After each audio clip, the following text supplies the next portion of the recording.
je crois que toi qui es ensemble avec nous dans ce service, le Seigneur est en train de faire déjà de grandes choses spirituellement sans que tu les saches.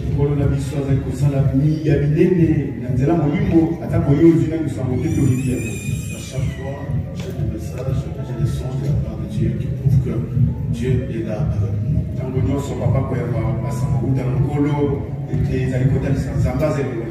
C'est pourquoi ne te laisse pas entraîner par l'ennemi. Que Dieu te conduise jusqu'à la fin de ce service. Amen. Amen. Non, dis-moi Amen. Amen. Nous parlons de l'influence de la sorcellerie de nos familles. Je vais aborder un petit point très important que j'ai intitulé aujourd'hui une victime d'un vœu de la sorcellerie.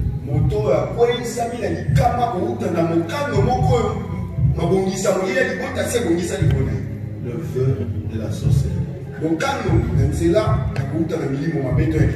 Nous allons, Papa Elvis, lire la Bible. On va tourner notre message. Deutéronome chapitre 22, le verset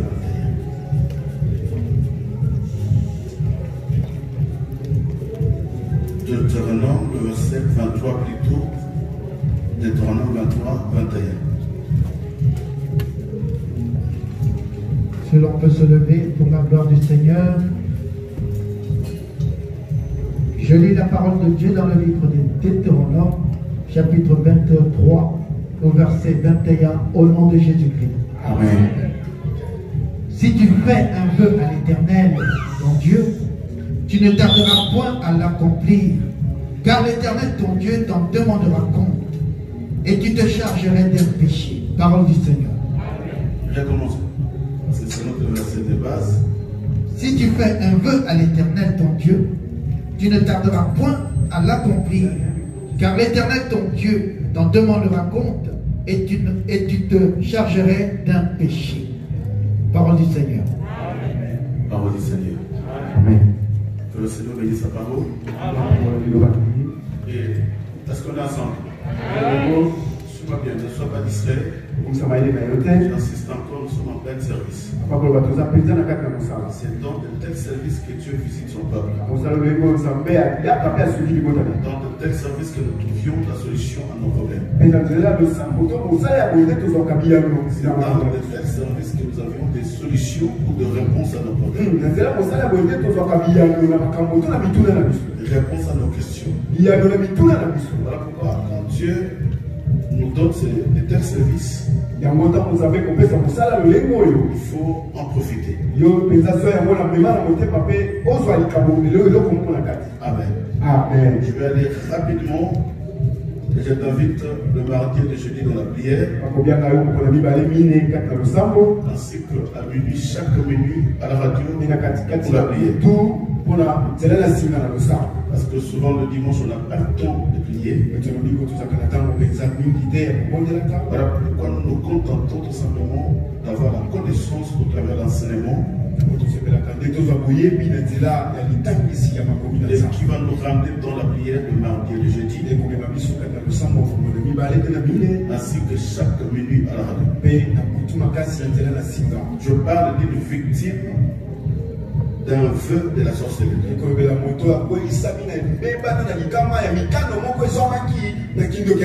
C'est que quand il y a une sorcellerie dans la famille, il y a le vœu qui a été fait. Ils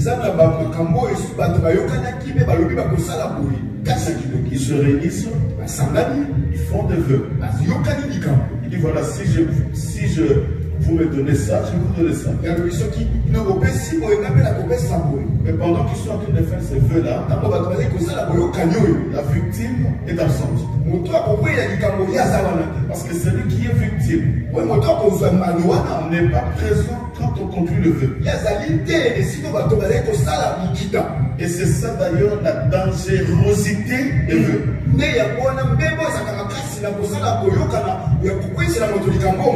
Parce que si on fait un vœu à ta présence,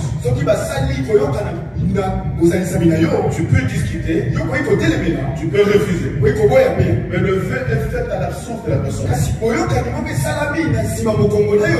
Tout ce que tu subis n'est rien d'autre que des conséquences de ce vœu-là. Mais le vœu en soi est très dangereux. Vous savez, il y a des politiciens. Pendant qu'il fait son campagne présidentielle, moi je fais ma campagne présidentielle. Je vais aller faire un vœu avec Papa Alphonse. Je veux que nous fassions un vœu. Viens me soutenir. Quand je serai président, je vais te donner ça. Et le vœu est très dangereux. Quand tu le fais, tu dois l'accomplir. Et si tu ne l'accomplis pas, je dis bien si tu ne l'accomplis pas, je deviens président. Alphonse qui m'a soutenu ne se retrouve pas.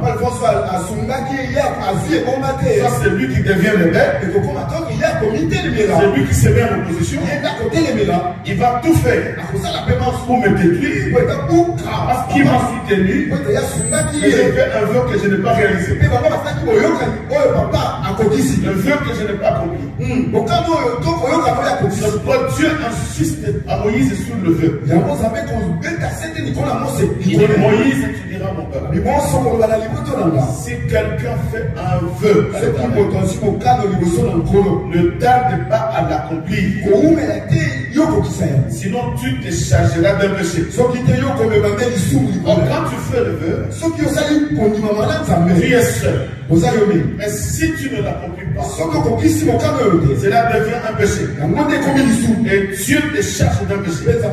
C'est que quand un vœu est prononcé, tu dois l'accomplir. C'est quoi un vœu? C'est une promesse faite à une personne ou à une divinité pour obtenir une faveur. C'est que je fais un vœu à une divinité pour qu'en retour qui me donne la faveur. Dis-moi Amen. Amen. Non, Amen. Amen. Un vœu, c'est un serment qui lie la personne par un engagement. C'est que quand tu fais un vœu, tu es lié. C'est qu'il y a un engagement entre toi et la personne. Dans cet engagement-là devient une alliance. Nous pouvons aussi parler d'un vœu par l'alliance. C'est que quand il y a un vœu, il y a une alliance qui est faite. Dis-moi Amen. Amen. Mais par ce vœu-là, il y a une victime quelque part. Il y a une victime là où le vœu tombe. Je donne un exemple. Dans la famille, le monde de la sorcellerie se réunissent. Ils font des vœux avec des démons. Donnez-nous la richesse. En retour, parce que le vœu est toujours donné par une fonte. Donnez-nous, mais au retour, nous allons vous donner ceci. Est-ce que quelqu'un me comprend? Dis-moi Amen. Amen. Non, un grand Amen. Amen. Pendant que les ancêtres, pendant que nos parents faisaient leurs vœux, toi tu étais absent. Tu n'étais pas là. Mais aujourd'hui, c'est toi qui es la victime. Tu ne sais pas, au travers le vœu qu'ils ont fait, qu'est-ce qu'ils ont dit Donnez-moi la richesse. Je vous donne la maternité de mes enfants. Donnez-moi la richesse. Parce que le monde est ténèbre. Il ne se soucie pas même de sa génération. Est-ce leur problème? C'est qu'ils deviennent riches, qu'ils règnent, qu'ils aient la gloire. Et c'est ce qui se passe aujourd'hui d'ailleurs. Vous pouvez être dans un groupe ou dans cette équipe de mamans. Mais il y a une maman qui veut avoir la gloire, qui veut être toujours au-dessus de tout le monde. Et de telles femmes sera capable de vous détruire. Ne sois pas étonné de voir quelqu'un qui priait, prenait Dieu, mais qui devient féticheur. Mais comment il priait? Comment il est devenu féticheur? Mais il était un pasteur. Comment il est devenu un féticheur? Parce que c'est aussi une victime de vœux de la sorcellerie de la famille. C'est ce que nous sommes en train de vivre. Nous sommes tout simplement des victimes de la sorcellerie de nos familles. Dans chaque domaine, on dit qu'il y a problème, quelque chose qui n'avance pas, l'église. C'est de fermer. Arrête tout ce que tu es en train de faire. Reviens vers toi, en toi-même. Regarde-toi bien. Il y a d'autres qui ont des sociétés qui marchent très bien. Pourquoi ma société tourne en rond? Tu arrêtes tout. Tu reviens en toi-même. Cela veut dire que tu es victime de quelque chose. Non, dis-moi amen. Amen. Un grand amen. Amen. Papa Elvis, juge. Nous allons prendre un exemple d'un enfant qui était victime d'un vœu de la sorcellerie de sa famille. Et quand on apprend toutes ces choses, c'est pour te pousser à prier. Nous ne disons pas pour le parler comme ça en l'air. On va pas venir raconter toutes les choses. Avant que tes yeux puissent s'ouvrir et que ton entendement s'ouvre. Que tu ne voyais plus de la même façon que tu voyais avant. Que tu quittes de la négligence de ta vie chrétienne. Tous ceux-là qui sont devenus bien de ton âge, qui te dépassent en rien du tout. Ceux-là qui sont vraiment épanouis, qui te dépassent en rien du tout. Sauf que toi, encore des yeux fermés. Et dans la négligence. Et toi-même aussi, tu es encore dans la négligence. Juge chapitre 11. Du premier verset au 5e verset. Je lis au nom de Jésus-Christ était un vaillant héros. Il était fils d'une femme prostituée et c'est Galad qui avait engendré Jephthé. La femme de Galad lui enfanta des fils qui, devenus grands, chassèrent Jephthé et lui dirent: tu n'hériteras pas dans la maison de notre père, car tu es fils d'une autre femme. Et Jephthé s'enfuit l'un de ses frères, et il habita dans le pays de Tob. Des gens de rien se rassemblèrent auprès de Jephthé, et ils faisaient avec lui des excursions. Quelque temps après, les fils d'Ammon firent la guerre à Israël. Et comme les fils d'Ammon faisaient la guerre à Israël, les anciens de Galad allèrent chercher Jephthé au pays de Tob. Ils dirent à Jephthé: viens, tu seras notre chef, et nous combattrons le fils d'Ammon. Jephthé répondit aux anciens de Galad: n'avez-vous pas eu de la haine pour moi? Et ne m'avez-vous pas chassé de la maison de mon père? Pourquoi venez-vous à moi maintenant que vous êtes dans la détresse? Verset 8. Non, descendons maintenant au verset 29 jusqu'au verset 40. L'esprit de l'Éternel fut sur Jephthé. Il traversa Galad et Manassé. Il passa à Mitsé de Galad, et de Mitsé de Galad, il marcha contre le fils d'Ammon. Jephthé fit un vœu à l'Éternel et dit: si tu livres entre tes mains le fils d'Ammon, quiconque sortira des portes de ma maison au devant de moi, à mon heureux retour de chez les fils d'Amon sera consacré à l'Éternel. Et je l'offrirai en holocauste. Jephthé marcha contre les fils d'Amon, et l'Éternel les livra entre ses mains. Il leur fit éprouver une très grande défaite, depuis Aroer jusque vers Minit. Et Pat qui renfermait 20 000, et jusqu'à Bel-Kéramim. Et les fils d'Amon furent humiliés devant les enfants d'Israël. Jephthé retourna dans sa maison à Mitzah, et voici sa fille sortit au-devant de lui avec des tambourins et des danses. C'était son unique enfant. Il n'avait point de fils et point d'autre fille. Dès qu'il la vit, il déchira ses vêtements et dit: ah, ma fille, tu me jettes dans l'abattement. Tu es au nombre de ceux qui me troublent. J'ai fait un vœu à l'Éternel et je ne puis le révoquer. Elle lui dit: mon père, si tu as fait un vœu à l'Éternel, traite-moi selon ce qui est sorti de ta bouche. Maintenant que l'Éternel t'a vengé de tes ennemis, des fils d'Amon. Et elle dit à son père: que ceci me soit accordé. Laisse-moi libre pendant 2 mois. Je m'en irai. Je descendrai dans les montagnes et je pleurai ma virginité avec mes compagnes. Il répondit: va, et il la laissa libre pour 2 mois. Elle s'en alla avec ses compagnes et elle pleura sa virginité sur la montagne. Au bout de 2 mois, elle revint vers son père et elle accomplit sur elle le vœu qu'il avait fait. Elle n'avait point connu d'homme.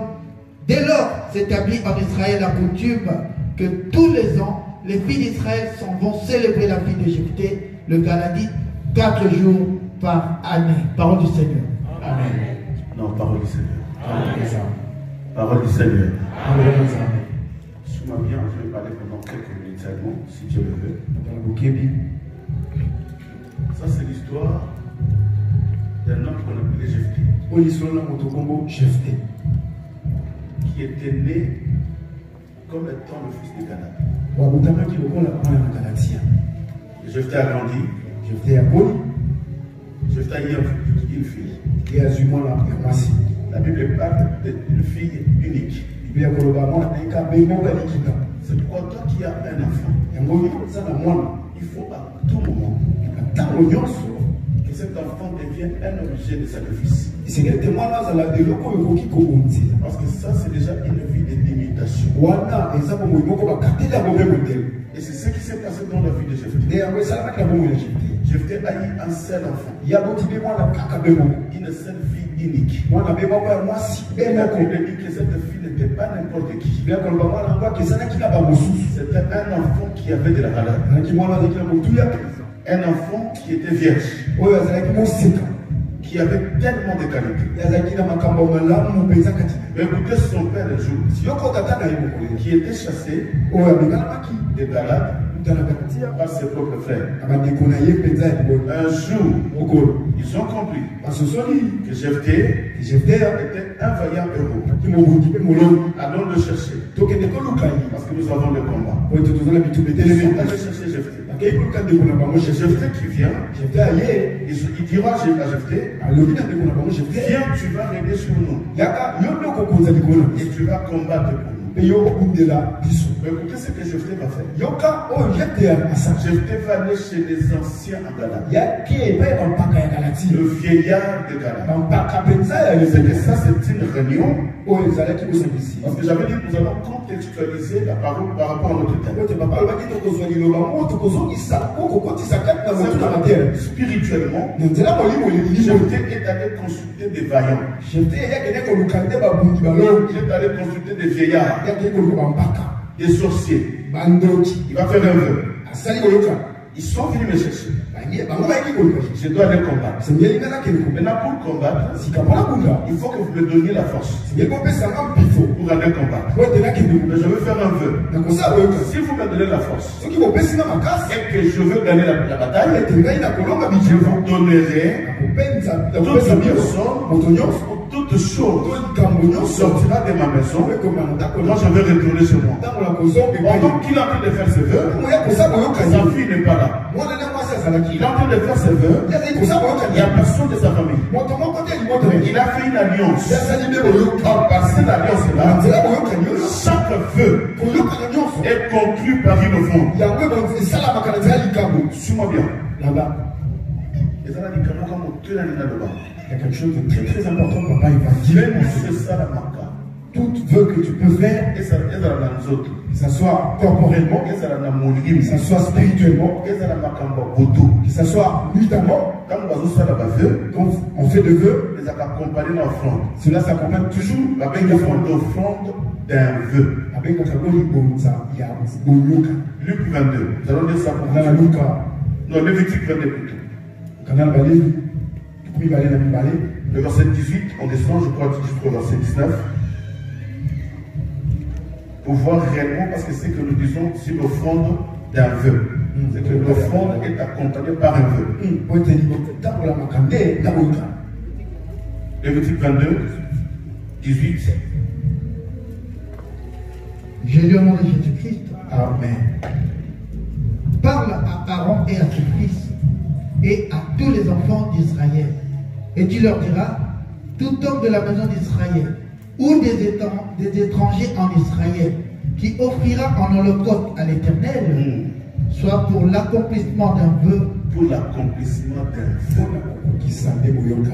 soit comme une offrande volontaire. Voilà. C'est que Dieu dit, c'est celui qui veut faire un vœu. Ce vœu-là doit être accompli par une offrande. C'est pourquoi il y a beaucoup de gens dans le vie détruite parce qu'ils avaient fait un vœu à l'Éternel qu'ils n'ont jamais accompli. Il avait dit à Dieu, le jour où tu m'amèneras en France, je vais te servir. Le jour où tu me donneras un travail, je te donnerai ma dîme. Le jour où tu me donneras la santé, je te donnerai les offrandes. Et la Bible dit, quand tu fais un vœu à l'Éternel, ne tarde pas d'accomplir, sinon l'Éternel te chargera d'un péché. Vous allez voir, il y a beaucoup des enfants, des soi-disant enfants de Dieu, qui iront en enfer.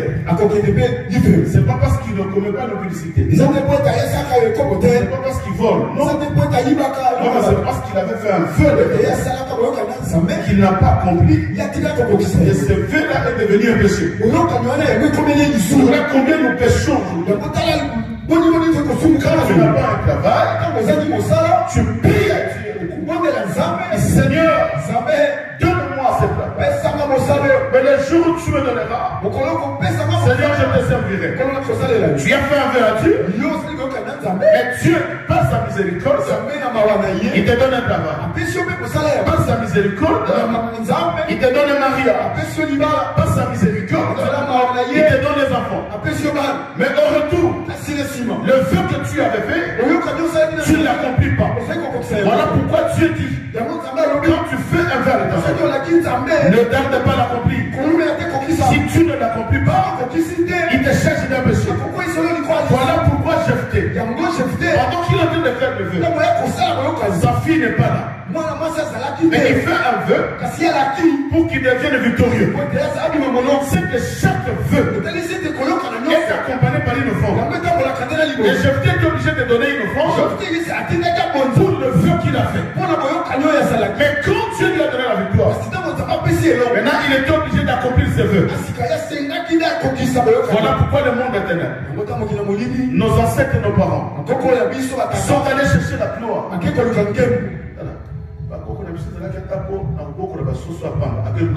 Nos parents, même pour leur volet, ils partaient, ils touchaient au fétiche. Tu peux arriver dans un village. Papa a eu cette chance d'arriver à son village natal. Tu vas te lire, on met des traverses, on met des traverses, on pose des bois et on pose la natte. Tu viens de Kinshasa et eux ils sont habitués à dormir comme ça. Et on dit, dans un oncle Moko, pourquoi qu'on a café? On dit, il va donner un café dans le Moko. Il a tendance juste pour planter du café là-bas au village. Quand vous entrez dans son champ de café, Vous ne verrez pas un grand champ. Mais quand il va commencer la récolte, on dirait qu'il y a des gens qui travaillent toute la nuit. Plus de 500 sacs de récolte. Comment ça fait des champs mais qui fait une grande récolte de le suivre? Ne le suis pas. C'est juste arrêté là, il a dit ne le suis pas. Juste pour faire cette récolte de café, il est allé toucher au fétiche. Il a oublié que ce vœu, il y aura un retour. Le retour qui viendra, il a aussi quelque chose en retour, lui aussi a donné. Et voilà, Jephthé a fait un vœu. Pourquoi il a fait ce vœu? Parce qu'il avait une bataille. Il doit remporter la victoire. Et ils ont accepté. On lui a confié ce pouvoir. Il est parti combattre, il est sorti vainqueur. Et maintenant il devrait accomplir son vœu. Il avait dit ceci pendant son vœu. Si j'en sors victorieux, écoutez ce langage. Si j'en sors victorieux, tout ce que je rencontrerai en premier chez moi à la maison, c'est ce que vous allez prendre. Et quand il a gagné, il est rentré dans la joie. C'est comme ton père. Il avait fait un vœu. Il était dans la joie quand il donnait de la joie. Il était dans la joie quand il avait la gloire. Maintenant, au retour de sa maison avec une gloire, dans la joie, sans le savoir, que dans ce vœu-là, il a grandi ses enfants. Dans ce vœu-là, il a sacrifié ses enfants. Et Jephthé qui rentre dans la maison avec la joie, les gens l'acclamaient. Jephthé qui est vainqueur, Jephthé victorieux. Tu acclamais tes parents, tu acclamais tes ancêtres. Lorsqu'ils avaient beaucoup d'argent, tu insultais d'ailleurs le voisin. Il ne mangeait pas bien, il ne vivait pas bien. Mais toi tu ne savais pas l'argent que ton père avait, c'était l'argent qui était fait par quel vœu? Qui le fond était fait qui devient riche. Vous êtes en train d'acclamer. C'est comme ça la famille de Jephthé. Acclamer Jephthé le victorieux. Mais il ne savait pas. Derrière cette victoire, il y a un vœu qui était fait. Et ce vœu-là doit s'accomplir. Et pendant qu'il est tourné chez lui, qu'est-ce qui se passe? Ni des collègues. Jephthé, il avait tout. Il avait des chats, il avait des vaches. C'est pas le chat qui est sorti. C'était pas la chèvre. C'était pas le coq. La personne qui sortait en premier, c'était qui? C'était sa fille. Il a pleuré. C'est pourquoi vous voyez aujourd'hui un sorcier peut te faire du mal. C'est que tu vas partir dans la journée. Il pleure.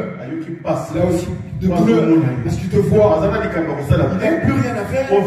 Parce qu'il avait déjà accompli son assassin. Il t'a déjà vendu. Et c'est la fille de Jephthé qui sort. La Bible dit que Jephthé déchira ses vêtements. La Bible dit que Jephthé déchira ses vêtements. Je vais aller tout doucement, vous allez comprendre. Que chaque vœu est accompagné par une femme. Et là, il s'en va. Qu'est-ce qui s'est passé dans la vie de cet enfant? C'est que quand Jephthé offrait une offrande, chaque offrande a des sons. Suis-moi bien. Je suis sous la droite des offrandes. Chaque offrande a des sons. N'est-ce pas? C'est que quand le monde de ténèbres veut offrir une offrande, en réalité, ce n'est pas cette offrande qu'ils ont besoin. Ils ont besoin de sang. Quand tu vas dans une famille te marier là-bas, nous, dans notre coutume, tu dois d'abord offrir une chèvre. Refuse cela. Ce n'est pas une chèvre. Ils ont besoin du sang. Nous avons une poule. C'est seulement un signe. Non, ce n'est pas sauter, ce n'est pas une poule. Mais parce que ça maquilla, les autres qui sont. Or, le sang représente une personne. C'est que quand je t'ai fait offert une offrande pour ce feu, les sangs qui avaient coulé représentaient sa fille. Maintenant, les sangs sur l'autel. La Bible dit les sangs crient. Le sang parle. Et quand les sangs parlent, les sangs obligent l'autel d'agir contre la personne à qui on a fait cette offrande. Si vous n'avez pas compris, papa il va répéter tout doucement. Vous savez, dans le monde des ténèbres, la sorcellerie. Dès que tu as un boulot, et ils sont au courant qu'il est embauché. Pour qu'ils arrêtent ce travail, ils iront sur l'autel, ils vont offrir une offrande, ils vont faire un vœu, et puis ils vont déposer leur offrande. Quand ils verront leur offrande, il y aura le sang qui sera versé, alors que ce sang sur l'autel part. N'est-ce pas? Le sang sur l'autel, ça crie aussi. Maintenant, l'offrande qu'ils ont donné, et ce sang qui parle sur l'autel, ça parle contre toi. Parce qu'ils sont en train d'offrir contre toi. Amen. Amen. Ils ont dit nous allons offrir. Ce travail-là doit s'arrêter. Et quand le sang là va parler, ça va obliger le tête de la famille. Le tête de la famille viendra te chercher là où tu es. Ça détruit ton travail. Et tu commences à te poser des questions. Mais je travaille bien. Je fais longtemps dans cette société. J'ai été rappelé par mes chefs. Oh non, tu t'entends pas bien avec tes collègues. Nous avons dit que la porte, tu as ça que tu es habitué à faire. On doit se comprendre. Et quand tu n'arrives plus à comprendre, il dit mes chefs sont des sorciers. Pas eux les sorciers. Dans le monde de ténèbres, une offrande qui a été faite pour arrêter mon salaire. Et quand ils vont offrir, le sang sur le crier contre ton boulot. Or que la Bible dit que le sang de Jésus sur l'autel crie, parle en faveur de nous. Mais le sang de l'offrande de la sorcellerie ne crie pas en notre faveur. Cette offrande de la sorcellerie dans le sol de bas, les hommes en faveur de les hommes contre eux. Dans le bandit fiançailles, tu commences ton fiançailles. Fiancé mon croyé dans quel conseil de France contre les fiançailles. Dans le maquillé se bat, maquillant maintenant, le sang est obligé de pouvoir te déplacer et continuer à fiancer au bas. Fiancé Batakini. On va nous dire la salle à Nîmes. Non, parce qu'il y a un vœu qui a été fait. Et par ce vœu-là, il y a des offrandes qui sont données. Et quand on donne des offrandes, c'est pour arrêter quelque chose que tu es en train de faire. Parce que les sangs de l'offrande va parler contre toi. Et quand les sangs parlent, c'est l'offrande qui se lève. Maintenant tu viens te chercher. C'était pendant que Jephthé faisait l'offrande, les sangs a coulé. Et là, ces sangs-là a obligé l'autel de la sorcellerie et que les tombes allait soulever l'enfant de Jephthé. Comment? Dans la sorcellerie, on peut te faire des choses que tu ne comprends rien. Peut-être la petite, elle était assise au salon en train de regarder la télé. Elle faisait sa sieste. Elle était en train de manger un peu. Mais c'était quoi cet esprit? Il est allé la soulever. Il est sorti seulement dès que son papa a parlé. Et tout le roi qui lève-toi. Tellement. À ce moment-là, quand elle est il sort. Vous savez quand la sorcellerie parle contre une personne, ça peut te faire des erreurs que tu n'as jamais comprises. Ça te soulève. Tu fais des choses que tu ne comprends pas. Il y a des gens qui ont été surpris, mais pourquoi et comment j'ai fait ça? Amen. Amen. Non, un grand amen. Amen. Qui est parmi nous, c'est juste un témoignage. Il avait dit au pasteur de témoigner, c'est un témoignage. Si tu ne dis pas au pasteur, tu ne donnes pas l'autorisation, papa ne dira rien. On l'a marié à Kinshasa. Ça fait une année. Elle est venue, ça fait une année ici en France. Son mari est français. Commençait à faire des démarches pour la faire venir. Quelqu'un me suit. Il y a sa famille qui est partie en fait à Bondy. Dans cette fête, il a rencontré son ex. Ils ont parlé. Et cette même nuit-là, dans la même fête, donc, sorti un peu, il y avait un hôtel juste à côté de la salle de fête.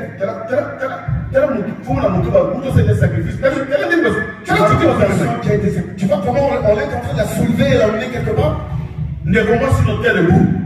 La soeur dans l'hôtel. Là où il y avait son monsieur, le monsieur, ce sang-là de sacrifice, et Gandhi, ça commence à parler.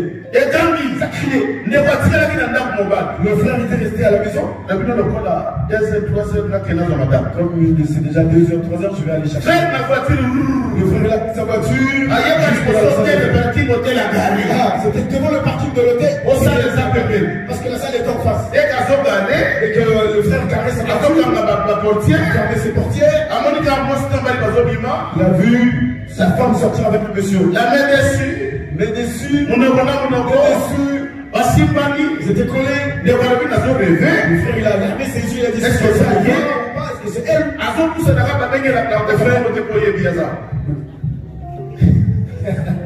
On ne décidera pas le nom. C'est juste un témoignage. S'il a donné l'autorisation de témoignage, on va témoigner. On va la baigner la combo. Le frère a appelé sa femme par son nom. Elle s'est retournée, c'est son mari. Alors, écoute maintenant le monsieur qui avait pris la femme de truc.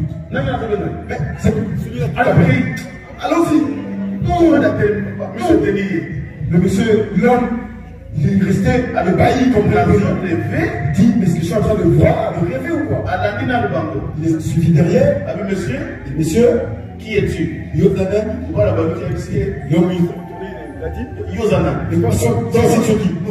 Moi, si la femme ne savait plus quoi dire, l'homme s'est reculé tout doucement. Il a commencé à filmer. Il a fait la vidéo. Et maintenant, le monsieur là, qui a rempli la femme de Dieu, il a commencé à taper le mari de la femme. Le frère a appelé la police. La police s'est débarquée là. On les a pris. La menace. Ils sont allés à la police. Il a montré ses papiers. Comment il est parti aller la chercher en Afrique. Comment cette même nuit là seule. Le frère a dit bon, reste dans la fête avec ta famille. Le mariage était brisé. Ses papiers détruits. Aujourd'hui 11 ans ici en France. Sans papier. Sans toi. La brisée. La vie d'une personne détruite. Les années qu'elle a compris. C'était la sorcellerie des savants. On ne voulait jamais qu'elle soit. Qu'est-ce qui s'est passé pour la voyage? Qu'est-ce qui se passait le jour de ce voyage? Quand le frère est parti le bouser à Kinshasa. Le papa de la sœur. Non, tu ne peux pas partir comme ça. Il faut que le Mombele. Tu vas dire d'abord à Mombele. Oui, ça t'attend moi aussi. Tu vas dire à ta tante. Pour que ta tante puisse. Alors que la tante, c'était une vraie sorcière. C'est quoi la discrétion dans la vie? Il y a un la discrétion. Il y a Amen. Non, un grand amen. Amen. C'est que ma campagne les choses que tu es en train de traverser aujourd'hui. Vous êtes tout simplement une victime. Tu es seulement la victime. C'est pourquoi j'insiste et je dis à l'église. Ta vie et comme ma vie à offrande. Cela devient une vie d'offrande. C'est une vie à offrande. Ça devient une vie d'offrande. Sœur Lydie, une vie d'offrande. Parce que tu ne sais pas, tu n'es pas au courant de combien d'offrandes qui sont offertes dans le monde des ténèbres contre la vie. Dès que tu as un bon travail qui commence, le monde des ténèbres s'élève. Et aussi ils partent. Quand toi tu es là, tu veux pas alors que l'offrande a du sang. Quand tu passes ici, tu verses l'offrande. Le sang, le temps de l'offrande va commencer à parler pour toi. Alors le monde des ténèbres est aussi en train d'offrir des offrandes qui parlent contre ta vie. Et là, c'est une semaine. Pour se réunir. Et aussi, ils offrent. Quand eux, ils le font, le sang est versé. Le sang parle. Commence à parler. Et elle ne peut pas faire des efforts. Comme le sang a déjà crié, ça bouge l'autel. Et l'autel va se lever. Spirituellement, leur mission. Et dès que la grossesse s'arrête, quand tu puisses tu es une victime. Et quand les études chaque fois, quand tu sens une visitation de Dieu, là ton enfant va donner l'offrande pour que cette offrande-là, les sangs qui coulent sur l'offrande, va parler à ta faveur. C'est pourquoi la Bible dit que quand Jésus s'est manifesté comme une offrande, les sangs a coulé. Et le sang de Jésus, comme étant une offrande parfaite, c'est ce sang-là qui parle en notre faveur. Amen. Parce que tout vœu suivi par une offrande. Un vœu, c'est une alliance.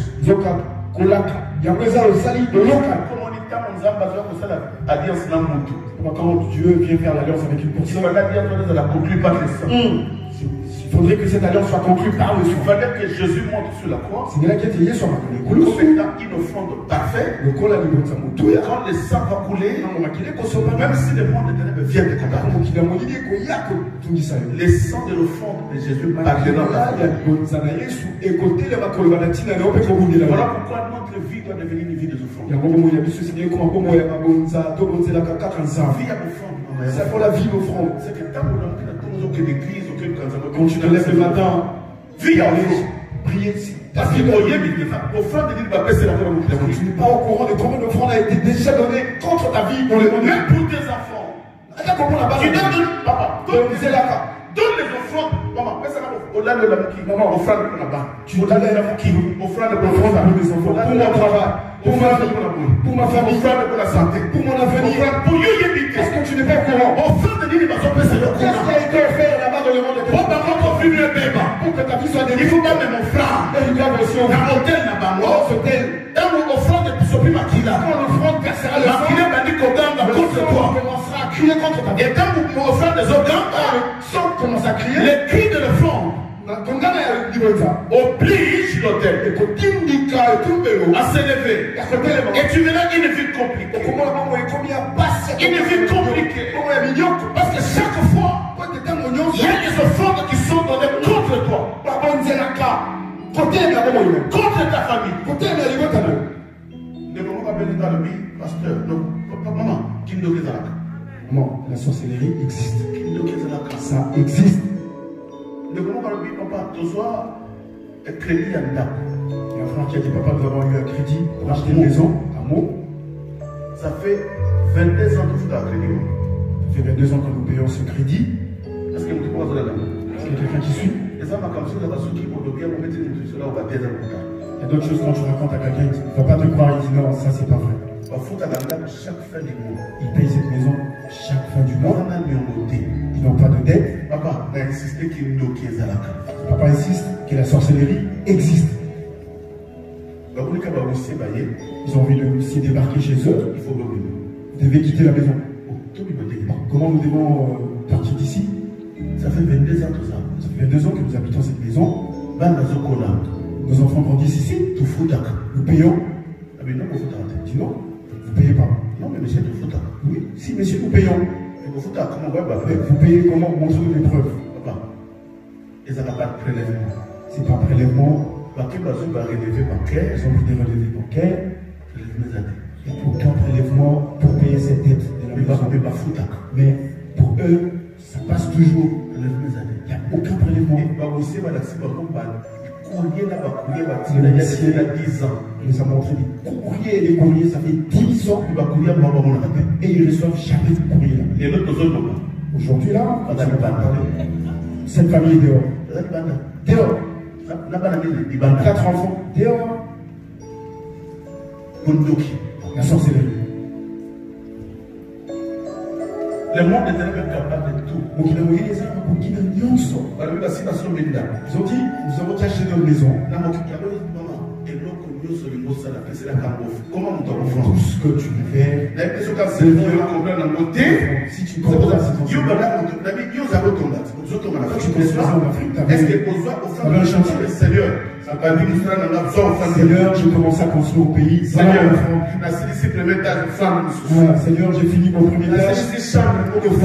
J'ai fini une chambre.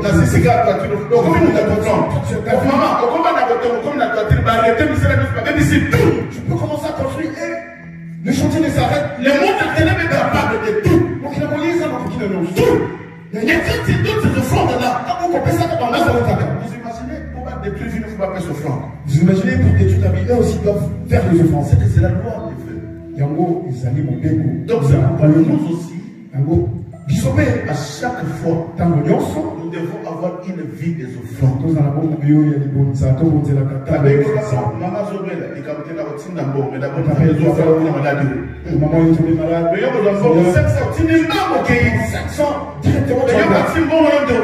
Tu penses que cet argent que tu as envoyé peut-être cette maladie est liée à une offrande qui a et la sorcellerie même si tu envoies des millions, elle finira par mourir. Mais si tu prends ton offrande, tu donnes d'abord à Seigneur, pour la maladie, cette maladie, je donne mon offrande.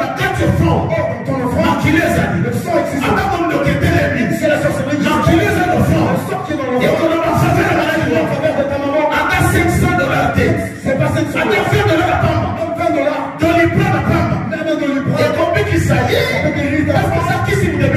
C'est pas le médicament qui guérit.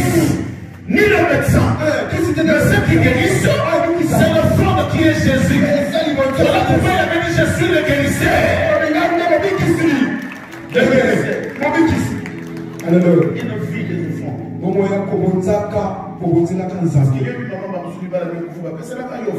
peut-être ton mariage qui était détruit. Peut-être on a offert contre ce mariage. Tu sais, votre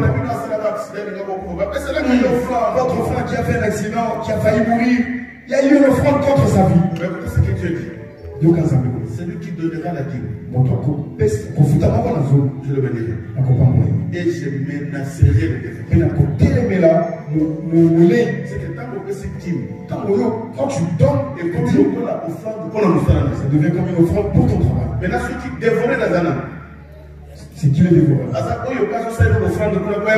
aussi qui est en train d'offrir des offrandes pour dévorer financièrement. Dévorer ta Pour dévorer ton travail. Mais le coup, la maison, c'est la bonne offrande qui est la dîme. Le fait que toi tu payes ton offrande, tu la dîme, c'est la dîme, on a commencé à va se lever. Mais là, dans le monde, tout dévorer qui viendra, mon bout d'ici là, pour toucher ton travail, pour toucher tes finances, il y a des sons qui étaient sur cette offrande qui ont crié. Et quand les sons crient, il oblige l'autel de Dieu de s'élever. Or, l'autel de Dieu, c'est la croix. Personne ne peut toucher la croix. Personne ne peut vaincre la croix. Personne ne peut repousser la croix. Personne ne peut vaincre la croix. Lorsque Dieu ne sent parler, les sons obligent la croix de s'élever. Maintenant, qui peut s'opposer à la croix? Parce que c'est sous la croix qu'il a vaincu les démons. C'est sous la croix qu'il a vaincu les sorciers. C'est sous la croix qu'il a vaincu la maladie. Voilà, quand tu donnes ton offrande, cette offrande coule le sang roule. Et c'est ça va soulever l'autel. Comme notre autel, c'est la croix. Là où Jésus a vaincu. Voilà le mystère de l'offrande d'un vœu. Tu es la victime aujourd'hui. D'un vœu qui a été fait quelque part. Voilà pourquoi tu dois prendre conscience de ta vie. Dans ce mariage où tu es, tu n'es pas heureuse. Mais tu ne sais pas qu'il y a des offrandes qui sont nécessaires. Vous allez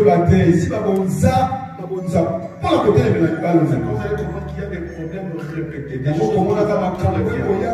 échecs répétés. Quand tu commences ça, tu finis pas y a un autre problème. C'est là n'est pas fini le deuxième temps. C'est le soir, ça n'est pas fini le quatrième temps. Ils veulent dans leur monde, ils multiplient les offrandes. Maintenant, tu vas vendre la CDI, papa, et ceux-là qui ont des CDI assis, qu'est-ce qu'ils vont faire? Je suis au bandit, quand on s'est là, on s'est là, on s'est là, on s'est là, on s'est là, un petit boulot, on s'est là. On a des caméras, on a des caméras, on s'est là. Mais tu travailles bien. Maintenant, oui, tu travailles bien, on se termine bien. Sincèrement, ici, quand tu te vendais tellement, est-ce que tu travailles bien? Tu as fait à la fois, mais à la fin, on dit Kassi. Mais Kassi. On arrête la compte. Tous ceux qui s'y vont savoir. Mais pourquoi? Pour la nuit. Non, on arrête la compte. Tous ceux qui s'y vont savoir. Il y a évité. Tu n'es pas au courant parce que tu es une victime. Parce que Dieu nous a montré qu'on peut c'est l'autre ballon. Peut-être des bons hommes. Téléphone, tu es comme dans ça.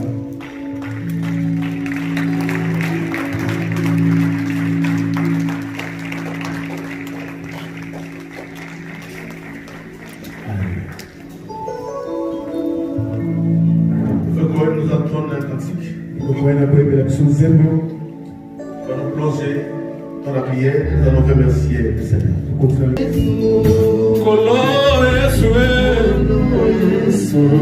Papa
Merci à toi.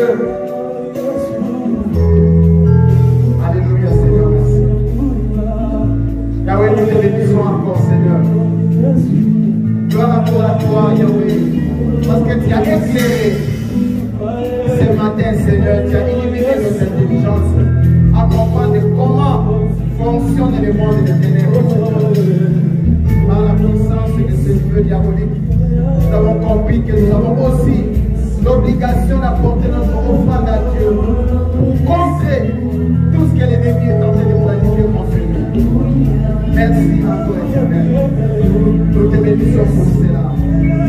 Au nom puissant de Jésus-Christ, nous avons prié. Amen. Est-ce qu'on peut acclamer encore, acclamer, acclamer?